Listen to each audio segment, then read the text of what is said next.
Alright guys, big international window coming up. We've got Japan second up, who are technically the highest ranked team, but we beat them 6-1 last time.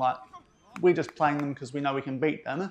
But Australia, Soccer Ashes, it's been a while since they wanted to play us for these, which I don't know why, because you think they'd want them back. But anyway, just make sure you beat them, because we should be better than them now. We're higher ranked than them. It's Australia. So obviously, you're going to be national disgraces if you lose to them. And especially because Ufuk's in charge of them now. And I'm not Ufuk and losing to him. So make sure that we win this one. We need to keep the Soccer Ashes to show our superiority. We are the best nation in the A-League. Prove it.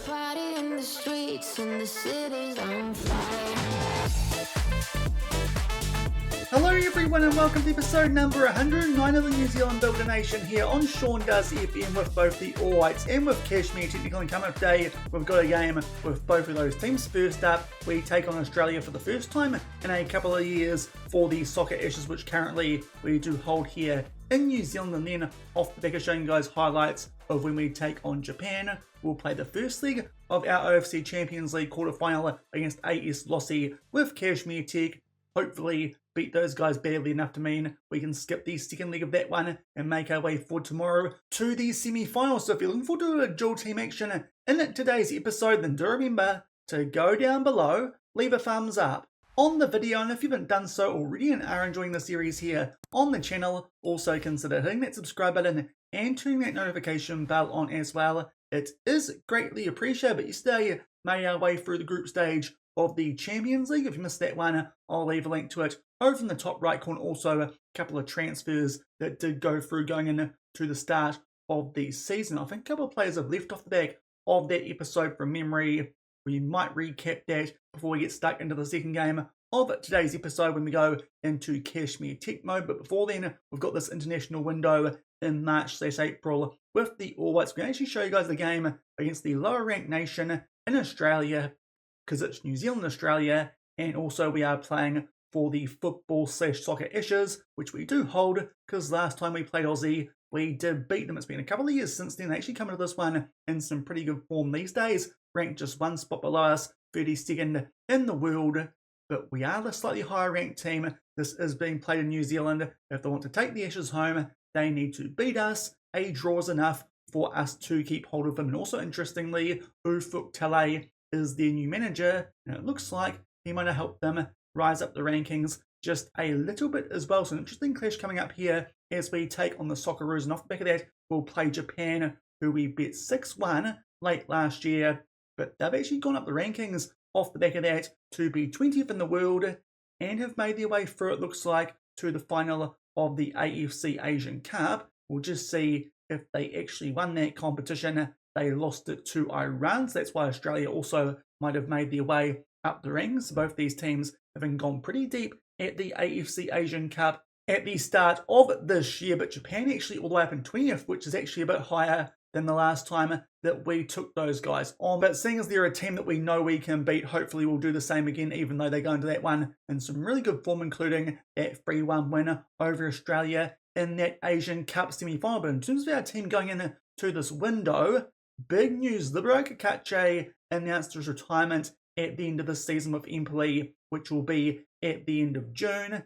We did pick him for this window, which probably was going to be his last one for the All Whites, but then he got injured. So no LIBBY, but to be fair, that's probably going to be the case now for the rest of the save. So it does mean that Adam White, first choice left back, expect that to be the case going forward. And also Cody Phoenix as the backup. He is 30 years old these days. He's had to bide his time to wait to become a regular member of this all-white squad. Hopefully he can deliver when coming on for Adam White, who of course these days is playing over in Saudi Arabia. And the other player missing through injury for this window is its centre-back Lucas Caledonia, who these days is actually playing for Monterrey in Mexico, having made a transfer there from the New England Revolution in the MLS. Unfortunately, he picked up an injury just before selection, so it does mean that Ollie McGoldrick from Cashmere Tech comes in for him indefinitely. First choice centre-back pairing for this window is now Tyler Bindon alongside Simon Kerrs. Apart from that, a couple of players on 45-minute restrictions. To be fair, only first team player out of those is Martin Darman as per usual, so it does mean that Victor Sono can start at right back. But apart from the wing backs, we are at full strength for this clash for the Soccer Ashes, which is being played at North Harbour Stadium, and hopefully we can beat Australia again, but a draw will be enough for us to hold on to the trophy. And here are the team sheets for this clash in 2035 for the Soccer Ashes. First up, us, we're in for our team before just some changes at wing back there, with White and Sono coming in for LIBBY and for, of course, Martin Darman on the bench there. Australia 4-4-2, still there, Nestri Irankunda and also James Caruso, but to be fair, not as familiar with these players now that I'm not managing a team in the A-League, but hopefully we can beat them, seeing as we're one spot above them on the rankings, and keep hold of the Soccer Ashes. And we go forward to the 10-minute mark for the first highlight of this game. It's Nestri Irankunda, who these days should be about 30 years old in this save, who does take the corner, still fairly young, of course, seeing as he is in real life. That ball gets played out there to Klut after we deal with the danger, and that is a really good left-footed finish there from Klut to put that one top right corner. Nothing that Alex Paulson can do about that one. Unfortunately, just didn't quite close him down early enough here. That looks like Louis Evans. Indeed it is. Just can't quite catch up with him. And that's a really nice finish there into the top right corner. And Australia could be on their way to reclaiming the Soccer Ashes, albeit only a few minutes off back of that. There is a highlight as we try and make our way out from back. Tyler Bindon plays that one to Sono, who cuts inside, but that pass looking for Evans is well off the mark. So a sketchy start from us here, and Klut does get in behind yet again. Thankfully this time, Alex Paulson with a decent save, but early, going to demand more here, and hopefully that might cut off this corner. It does not necessarily, will still take it going near post. Thankfully Pickering can clear that one away. It will be Aussie still have the ball here inside of the final third. Eventually though, George McDonald with an intercept to stop the highlights, but Aussie are 1-0 up early. And going forward to the 20-minute mark, now we're down the other end here for a free kick of our own. Justin Keat taking them today. Unfortunately though, that one comes off the woodwork. So far stats quite even, but Australia more shots on target and they've made one count, as they're still 1-0 in front. In fact, off the back of that, it's down the other end for a corner to Australia. Caruso with a bicycle kick there, doing a Jude Bellingham, but thankfully that goes straight to the path of Alex Paulson. Still 1-0 Aussie. And just about to make our way into the last couple of minutes of this first half, to be fair, most highlights in this half so far, as you've seen, have been in favour of Australia. Now we take a short free kick and Young gets left alone big time there. Down that left-hand edge, Cornelius Beale with one of the easy assists. He'll ever get in. Jamie Young with his first goal for the All Whites, the young Cashmere Tech lad formerly of Nelson Suburbs. They just left him so alone there on that left-hand side. Short free kicks, pretty OP. And that suggests they are even more, because that defending was pretty embarrassing, that from Australia. And thankfully, we strike just before halftime. Let's see if anything happens before we go into the sheds. Adam White might be coming off on a yellow card. Thankfully, he stays on for the rest of the first half. But pretty even game with less shots and shots on target. The XG, though, pretty similar. Big chance, thankfully. Jamie Young did put it away, as I said. Cody Phoenix, he can come on here for Adam White. Also, a couple of players, though, on some deeper yellow hearts. Beale is one. We'll bring on Marko Stamenic in his place, and also Josh Pickering. Jacob Hall-Jones is pretty good at left wing. Only recommended for 45 minutes, but he should handle this. Also the case with Stamenic. So a couple of subs here at halftime, which will hopefully get us over the line in the second half. But thankfully, come back late there through that goal to Jamie Young off that short free kick to cancel out the early strike there from Klut. Really good strike there into the top right corner off the back of a corner, which we didn't deal with too well. It's 1-1 here at halftime in this clash for the Soccer Ashes. Of course, Aussie do need to win this one to take them back a draw, and we'll keep them here in New Zealand. And a highlight from the restart, and so far looking quite good, keeping possession, albeit as I say that, Justin Keat loses the ball. Nestri was on it, but thankfully Stamenic gets it back off in there, off back of a loose touch. Young starts to make his way forward, takes on a long-range effort. He's looking very dangerous today. That one comes off the crossbar, and Dennis will claim that one just before McDonald comes through to have an attempt on goal. 1-1 early in the second half. And there's about to be a free kick here a few minutes later off the back of that first highlight, but Justin Keat going fairly on a 6.4. So I'm going to see here if bring on Chris Jones might stop this highlight. It does. Thank you, FM gods. Still 1-1. And just about to make our way into the last 20 minutes of this game. It's a free kick here in our favour. We're going to take this one deep, obviously being that far out. Can't do the short one that worked in the first half. Aussie there with a brief chance on the counter-attack, but thankfully Hall-Jones got that back for us. Tyler Bindon a bit further forward than you'd expect out there to Hall Jones. He finds Jamie Young in behind. He'll pick up a double, and we're in front here late on in this clash for these Soccer Ashes. Hopefully, at worst, that means that Aussie won't be claiming them with a win, because hopefully now we can hold on for at least a draw from here. But great work from Hall Jones to win that ball and then create the goal there for Jamie Young, who's in form in front of goal. That makes it 2-1 stats-wise. This game is really evened up in the second half. So obviously, we're having the better of things here in this 45 minutes at North Harbour. But highlight shortly off that goal. We try and get something going here down our right-hand side. Sono just keeps that one in there for Chris Jones, but unfortunately his pass, looking for a teammate, didn't quite hit the mark. Australia with an interception. Dennis will pump that one deep. I'm pretty sure they subbed him on at half-time, so a change of goalkeeper there for Australia for the second half, but he can stop that shot from Young to make it 2-1. But now Marco is on the ball, plays it for De Young, looking for a hat-trick, but big chance here for George McDonald. Doesn't quite hit the target, comes off the underside of the crossbar, doesn't make its way over the line. Still 2-1 New Zealand. Off the back of that too, a couple of defenders out on red hearts. Well, last couple of subs, Darminant right back and Ryan Billingsley, he can come on for Bindon, and it does look like Simon Curtis a bit better suited to a ball-playing defender role. So we'll put him there for these last 20 minutes as we try and hold on to this 1-goal lead. And we're just about to make our way into the last 10 minutes of this game. There was a quick highlight off the back of those subs we made, but thankfully just an offside and no shot came from it or anything. But now it's time for us here to start time wasting just a little bit, and also might just pull some of these defenders and all the players on attack back to support, and might even chuck both our defensive midfielders on to defend for the later stages of this game. So let's sort that out. We won't go wider because we're actually in front. Shaun will do the stuff for when we want to hold on to a lead. We're going to slow the pace down in distribution. We'll still distribute to fullbacks just to give ourselves some options when playing out from the back. But we're going to drop here all our attacking midfielders onto support. Same with the wing backs. And as I said, those DMs, they can go on to defend. Let's see if anything happens off the back of that. And unfortunately, I'll highlight straight away, Aussie do look to make their way out from the back, albeit currently putting them under a fair bit of pressure. Let's see if we can win the ball and maybe get a chance to put this one to bed. Unfortunately, they find, I think that was Gobby there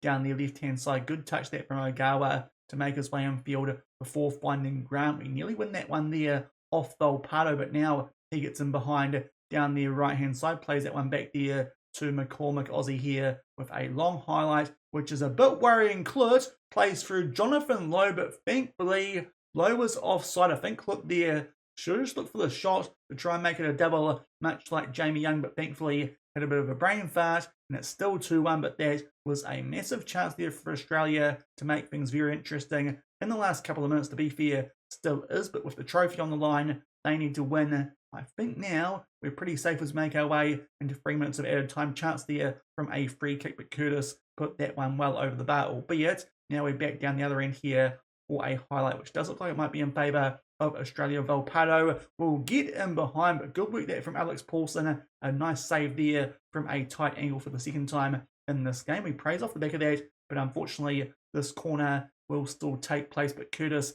heads that one away, and George McDonald with the interception. Now the keeper was up for that, but unfortunately we can't make the most of it. But it is going to be a 2-1 win over Australia. They've gone back up the rankings, but still not as good as Big Brother over the ditch. And that is a 2-1 win there. And we keep hold of the Soccer Ashes. 2 goals there to Jamie Young, the deciding factor either side of half-time. That one just before the half from a short free kick.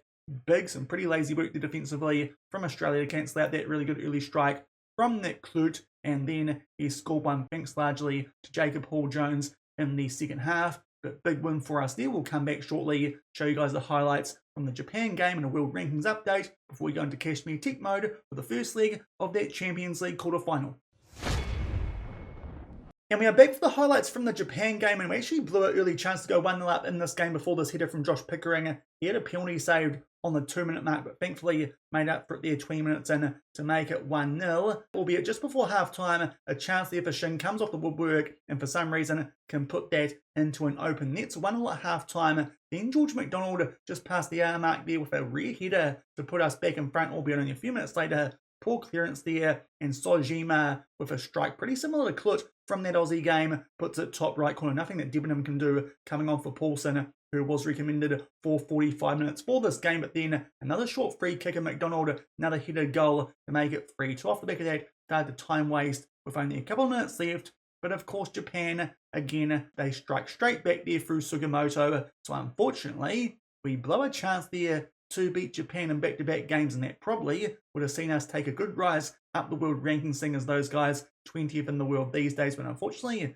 just bottled that one a little bit. 2 goals there in the second half and couldn't hold on. They scored pretty much immediately off the back of those goals both times, so unfortunately a 3-3 draw there against Japan, albeit not too bad considering those guys are 20th in the world, but a bit frustrating considering a missed penalty, and also the last time we played them, we beat them 6-1, so it does mean a win and a draw from that window against 2 of the better teams over in Asia, and unfortunately, that did absolutely nothing for our world ranking. We are still in 31st that window. A little bit of a waste of time, but thankfully, Aussie, we can just let them do their thing for a couple of years now until they next feel like a crack at the Soccer Ashes, by which stage hopefully we'll be ranked even higher than we are currently at this point of the save, seeing as they still are just a couple of places below us. That loss does mean they have now dropped down to 33rd in the world, but now it's time for us to switch over into Cashmere Technical mode. We were about to take on AS Lössi in the first leg of this Champions League quarter final. I did think some transfer stuff happened in terms of notable outs off the back of yesterday's episode. I was wrong, so thankfully don't have as much to cover before this game. But the big news is that the Shaun FM Arena has finally been built. We played a couple of games there, including one in the Charity Cup, which thankfully we picked up a win in 3-1 over Auckland City. Early goals there to Castro and Anderson before Caleb made it 3-0 in the first half. They grabbed one back just before halftime through Chavez, but thankfully win our first competitive game there at the Shaun FM Arena. A good little confidence boost there, considering we're probably going to play Auckland City in the Champions League final in a couple of days' time. But now it's time for us here to take on Lössi in the quarterfinals of this Champions League. In the friendlies before that, Josh Hawkins actually picked up an injury, but thankfully, with the amount of time we've had off the back of those friendlies, he is now fit and available for these Champions League quarterfinals. But to be fair, Mark Anderson did okay in that Charity Cup win over Auckland City, but no injury concerns for first team regulars going in to this OFC Champions League quarterfinal. Pascal Ponzi is injured, but to be fair,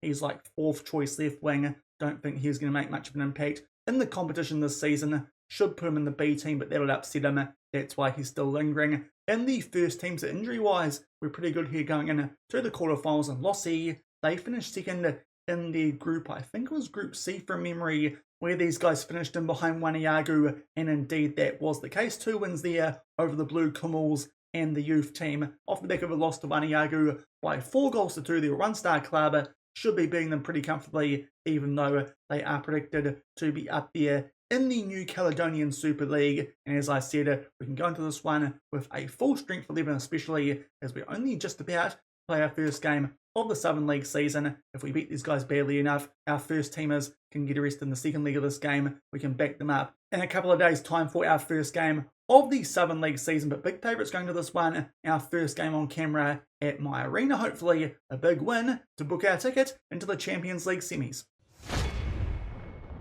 And here are the team sheets for the first leg of this Champions League quarterfinal. We're at full strength, apart from the fact that Debenham is at right back. Usually would go Dossau for these Champions League games, but he is currently on a heavy workload, so it is our best domestic team for this upcoming season. There are Lössi for 3-3. Hopefully big win here at the Shaun FM Arena. And it's only taken a couple of minutes for the first highlight of this game. A free kick here. Ciardiello will put that one into the mixer. That gets cleared there by Lössi, who today are in the bright orange. Thankfully Clark is there to tidy things up. McGoldrick back from international duty plays that one over to Ciardiello. Maybe it's a reason we did struggle in that game against Japan, because unfortunately both our first choice centre backs were a bit tied off the back of that Aussie game. That might be why they put a few goals on us there in that second game of that previous window. A bit frustrating there to go from a 6-1 win to a 3-3 draw, but thankfully didn't lose. And the main goal was to beat Australia in that window, which we did. We can wait to get revenge on Japan at a later date. We keep the ball here nicely, eventually play through there. Castro, who will put that one past Mercier at his near post, and a good start for us here at my arena. hopefully can make a good debut impact here in the Champions League at our new home ground. No more GMP. Don't know what part of Christchurch we've built this in, but it does host 5,000 people and a bit more compared to the GMP, where the capacity was about 2,000, but Castro gets us off to a hot start and makes it 1-0. And we go forward to just past the 10-minute mark for the next highlight in this game. It's a throw for us here, near enough to inside of the final third. To be fair, this ground, quite similar one that got built for Christchurch United. Doesn't look like here there's much space down the wings outside of the box. We put a ball into the mixer, Lössi can clear it, but now a slide tackle there on CR for some reason. That's not a penalty, and Lössi can clear that ball away. So it looked like a chance for us there to potentially do something from the spot. The referee did not think that was the case, but shortly off the back of that, chance for us now from a corner, which we're going to put here far post looking for Castro, but instead it's Khaled who gets up for that one and loops it over Mercier into the top left corner, and that makes it 2-0 here inside of 20 minutes. Hopefully we can kick on in this game. So far in the Champions League, haven't put too many goals on teams like we've done in previous seasons. Hopefully now might be a bit more used to that slight technical tweak we made yesterday with the addition of Tim Anderson, but it's been a good start. 2-0 after 20 minutes. And only a few minutes on from that second goal, now it's a free kick here to Lössi. Mercier there, well out of his box, will take that one. Shaun, they make their way pretty smartly here into our half, albeit not for too long. We put some good pressure on them here, and they're forced to go back inside of their own half. Pye plays that one forward. Not a good ball. Smith nearly wins that one, but eventually goes forward to our defenders, who can tidy things up under not much pressure. Clark now plays that for De Janssen, goes back there to Smith. It does feel like this pitch a bit smaller than what we did have at the GMP, but hopefully it might suit us here with this Cashmere Tech team. Now CR makes his way down the left-hand side, squeeze that one nicely. 4-1 Carlos Castro, who will sweep that one home, and he is already on a hat-trick. He nearly could have got one, apart from Carly robbing him of that header previously. That second goal, but 2 goals either side of that one. Our star striker is in form. Actually, there has been a transfer, hasn't gone through yet. That was what I was thinking going into this game. Deering, our backup striker, the Englishman that we signed last season, he's joining Middlesbrough on a free, but that doesn't go through until June, as I talk about that, which I should have saved for after this game. Lorenzo Janssen puts that one on target and beats Mercier. That one was off a throw-in. 4-0 already inside half an hour. Looking good here to wrap this one up in the first leg at my arena here in Christchurch. Janssen, nice ball that from Debenham. Good work there from our youth intake player from last season. Finally got a decent one of those. 4-0 at the half-hour mark. And we just made our way into the last 10 minutes here of this first half, looking for more goals to put this one to bed. A free kick there going far post. Now I think Khaled again got his head on the end of that one. Unfortunately, that time couldn't quite put it on target, albeit we see the goal kick off the back of that, and Janssen heads that one down to Khaled before going out there to CR down the left-hand side, gets in behind, takes on the shot, and actually forces a very good save there out of Mercier, probably for the first time so far in this game based on what we've seen. But off the back of that, there is a corner which Harrison Debenham will take. Hopefully don't call him Billy too much, but of course there's an all-whites goalkeeper in this save who is called Billy. Unfortunately, no penalty there, and Lössi can clear the line safely. Still 4-0 as we make our way in the last couple of minutes here of this first half. Late highlight as they pump that one deep, but thankfully straight into the path of Tim Anderson, who's having a solid game so far. I do think he's improving with more game time here alongside Ollie McGoldrick, our one signing, first team-wise going in to this new season. Plays it across the year to McGoldrick, and now Clark starts to make his way out on the left-hand side a little bit more. Those two just playing amongst themselves currently, trying to frustrate Lössi, which looks like it might be happening shortly. And now CR nice ball over the top. Now Castro there gets pulled from behind. For some reason, nothing given there. You would have thought that almost would have been a one-on-one chance, a potential red card. Play continued, and we do score the goal there through CR. That probably makes this game a bit more interesting than if Lössi did go down 2-10, but to be fair, I think we're going to fresh them anyway. It's already 5-0 before halftime. Definitely could have been a red card. I've seen those given before on FM, despite the fact we had a good advantage, which thankfully we did make the most of. We make our way through 2 minutes of added time in the first half, but that was a very dominant display. I think so far the most clinical we've been in front of goal since coming in to this new season. No changes needed. Everyone out there doing a good job. 5-0 up in the first leg of this Champions League quarter final. And we have to go forward to the hour mark for the first highlight here of the second half, and Carly makes his way down the right-hand side there, having got a goal in the first half. Tackle on there from Navarro, but quite fortunately keeps hold of the ball, albeit not for too long, but thankfully, with a loose pass there, and Stan Clark can get us back in position. Plays that one across there to Ciardiello. Gerard just clatters him there inside the box, and a chance here from the spot. This might be for Castro to complete a hat-trick. He sends Mercier the wrong way. There's a hat-trick for Juan Carlos Castro. He needs to be on form for when Deering does leave. Thankfully, it's not till after the Champions League, so it won't impact us registration-wise. But that is a goal, complete a hat-trick, and make it 6-0. And shortly off the back of that 6th goal, we scored the first one of the second half. Now it's a corner for us here. We put that far post, Castro's there to tidy things up. Squares that one for Janssen. The goalkeeper punched it clear. Wasn't quite back in position to make the save. Lorenzo Janssen also now puts himself on a hat-trick. It's a rugby score here at my arena. We make it 7-0, and definitely going to be going through here pretty safely to the semis, no matter what happens. You'd imagine in the second league, Janssen, first time finish from that ball from Castro. As I said, I think the goalkeeper there was called out just a little bit, and now we have to make our way into the last 20 minutes of this game. I think it's time for us here to make a bunch of subs. Now, Smith is sitting on a yellow card in this competition. Jack Honey did play the day before for the B team, but we will bring him on. Dossau can come on it right back. That will be for Debenham, who we do need to start in the upcoming Southern League game before the second leg of this one. Also, Deering can come on for Castro off the back of picking up that hat-trick. Sam Clark on a bit of a deep yellow card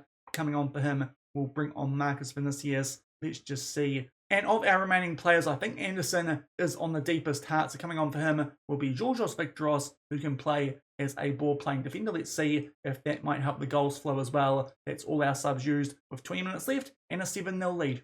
And only a few minutes off the back of all those subs and making it 7-0 now is a throw-in for us here, albeit inside of our own half. It doesn't take us long here to make our way forward. And now it's Ciardiello who goes inside the box, takes on the shot there, and Mercier gets beaten from a very tight angle. I think Ciardiello now is also on a hat-trick. Lots of players here have doubled up in this game. I think now all of Carly, Johnson, and Ciardiello, our attacking midfielders, are looking for a hat-trick. But this tie is pretty much already done and dusted. 8-0 with 15 minutes left. And just making way into the last 5 minutes of this game, none of Carly, Johnson, or Ciardiello have been able to complete a hat-trick just yet. Looks like it will be 8-0 going into the second leg over in New Caledonia, albeit, as I say that, chance there from a Goldrick from a corner. I'm not too sure what happened there, but it does get cleared by a Lössi player, so that might have actually been going on target or come off the woodwork. Another chance for us here from a set piece. We are now over referees added time, looking for Victoros there at the far post. He can't quite get ahead on the end of that one. They make a very late sub there to our opposition just for the sake of it, but that is our most comprehensive win so far this season at Cashmere Tech, to be fair. Not against too much. It was Lössi who finished second in their Champions League group, but that should wrap up our spot in the semi-finals of this competition. 8-0 up after the first leg there at my arena. We'll come back, just make sure we don't bottle things too badly, and then see who we're taking on in the semis. So a good win for us there in our first game at my arena in the Champions League. We then went away and beat Lössi 3-0 in the second leg. That was with a fully rotated team, so pretty happy with that result. An 11-0 win over both legs. Now Auckland City, I did just remember that of course they were playing Tawhia, who beat them a couple of years ago in the group stages of the Champions League. They nearly did it in the second leg, 3-2, but the first leg, Auckland City, they thrashed them 4-0. So Auckland City, they also go through to the semis, looking very likely to be taking those guys on come the end of this week, albeit Waniagu and AS Dragon might have something to say about that. They're the other two teams who do go through to the semis, so it does mean two New Zealand teams, one from the Solomon Islands and one from Tahiti, have made their way through to the Final Four. And of course, we're on different sides of the draw. We will take on AS Dragon, Auckland City. They will take on Waniagu. We'll make our way through that one during the course of tomorrow's episode. And also, we did play our first game in the Southern League. Very comfy win there, 7-0 over Selby United. The goals now starting to flow with our first team here at Cashmere Tech this season. Harrison Debenham, his first couple of goals as a Cashmere Tech player in that game, and also 3 assists. A good work there from our youth intake player from last season already. He's gone up to 2.5 star current ability, does look like the first real gem to come through a youth intake here at Cashmere Tech. And going back to the squad, just to confirm what I was saying during that previous game, Marlon Deering is joining Middlesbrough in mid-June, so we might have to find a replacement striker come the end of the upcoming European season, but thankfully he'll still be here for a couple more months, have some time to try and find a decent replacement. Just a bit annoying that I didn't sign him on a part-time contract instead of a non-contract, but that will do it for today's episode. Decent international window there, beat Australia, drew with Japan, which was a bit frustrating, but then cruised our way through to the semis of the Champions League here at Cashmere Tech. If you enjoyed that one, then do remember to go down below, leave a thumbs up on the video, and if you haven't done so already and are enjoying the series here on the channel, also remember to hit that subscribe button and turn that notification bell on as well until tomorrow, when we'll come back and make our way through the semis of the Champions League against AS Dragon. Thank you very much for watching, keep on keeping on, and I'll see you then. Cheers.